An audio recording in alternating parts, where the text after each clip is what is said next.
रानाबाई अथवा वीरांगना रानाबाई प्रसिद्ध जाट वीरवाला एवं कवित्री थीं। उनकी रचनाएं राजस्थान के मारवाड़ क्षेत्र में लोकप्रिय हैं। वह राजस्थान की दूसरी मीरा के रूप में जानी जाती हैं।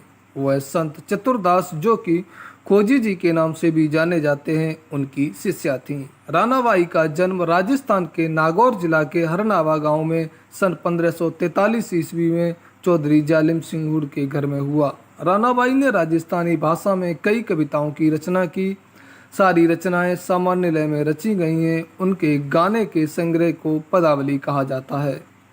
उनके द्वारा रचित पदों के गायन का माध्यम ठेठ राजस्थानी था। भक्त शिरोमणि रानाबाई के पिता श्री जालम सिंह गांव में कृषि का लगान भरकर अपने गांव हरनावा लौट रहे थे तो रास्ते में गेछाला नाम के तालाब में भूतों ने उन्हें घेर लिया और कहा कि अपनी पुत्री राना का विवाह बोहरा भूत के साथ करने पर ही आपको छोड़ा जाएगा।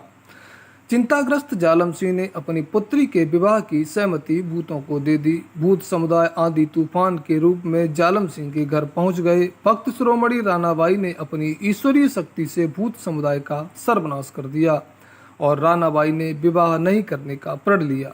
उन्होंने विक्रम संवत 1627 को फाल्गुन मास के शुक्ल पक्ष की त्रयोदशी को जीवित समाधि ली। प्रत्येक मास की शुक्ल पक्ष की त्रयोदशी को रानाबाई की धाम पर हरनावा गांव में मेला लगाया जाता है। भाद्रपद और माघ मास की शुक्ल पक्ष की त्रयोदशी को राना मंदिर में भक्तों की अपार भीड़ रहती है। हरनावा पट्टी नागौर की रानाबाई ने गुरु खोजी जी के सानिध्य में रहकर श्री राम की भक्ति की। भक्ति के कारण रानाबाई जी में ईश्वरीय देवीय शक्ति आ गई थी। एक बार बोराबड़ के मेड़तिया ठाकुर श्री राज सिंह जोधपुर दरबार का साथ देने के लिए बहादुर शाह से युद्ध करने के लिए अहमदाबाद जा रहे थे। रास्ते में हरनावा गांव में रुके। रानाबाई जी की प्रसिद्धि सुनकर वे रानीबाई जी से मिलने पहुंचे। रानाबाई जी गोबर में थपेड़ियाँ यानी कि कंडे बना रही थीं। ठाकुर राज सिंह ने रानाबाई जी को प्रणाम करके पूछा कि क्या मैं बादशाह से युद्ध में विजय हो सकता हूँ। तब रानाबाई जी ने गोबर के हाथ पर छापा ठाकुर की पीठ पर लगा दिया, जो केसरिया रंग में परिवर्तित हो गया। रानाबाई ने कहा कि जब तक आपको मेरा यह चूड़ा सहित हाथ दिखाई दे तो निश्चिंत होकर लड़ना, अवश्य जीत होगी।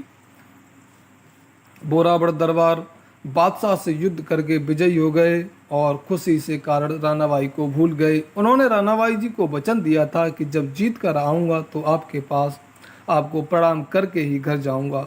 जब बोराबड़ दरबार मैं सेनागढ़ के प्रवेश कर रहे थे तब हाथी गढ़ के प्रवेश द्वार पर रुक गया। फिर ठाकुर राज को रानाबाई के दर्शन करके हरनावा चले गए और रानाबाई से क्षमा याचना की तो रानाबाई ने उन्हें क्षमा कर दिया। गढ़ के प्रवेश में अब वह आसानी से हाथी प्रवेश कर गया। यह कहा जाता है कि गोबर के हाथ का छापा केसरिया रंग वाला कुर्ता आज भी बोरावड़ के गढ़ में विद्यमान है। आज भी रानाबाई जी की ईश्वरीय शक्ति भक्तों को देखने के लिए उस समय मिलती है जब प्रसाद के रूप में चढ़ाए गए नारियल की ऊपरी परत दाढ़ी वाले हिस्से को एकत्रित होकर स्वतः ही प्रज्वलित हो जाती है। यह रानाबाई जी अविवाहित सुंदर कन्या थीं। उनकी सुंदरता से मोहित होकर मुगल सेनापति आक्रमण कर अपहरण करना चाह रहा था, लेकिन रानाबाई जी ने 500 मुगल सैनिकों सहित सेनापति का सिर धड़ से अलग कर दिया। रामस्नेही रामाबाई की मान्यता आसपास के क्षेत्रों में इतनी है कि रानाबाई के नाम से व्यवसाय, संस्थान, परिवहन आदि चलते हैं। हरनावा में रानाबाई जी की समाधि स्थली है। साथियों, ऐसी ही वीडियो देखने के लिए हमारे चैनल को सब्सक्राइब करें और वीडियो को लाइक करें। धन्यवाद।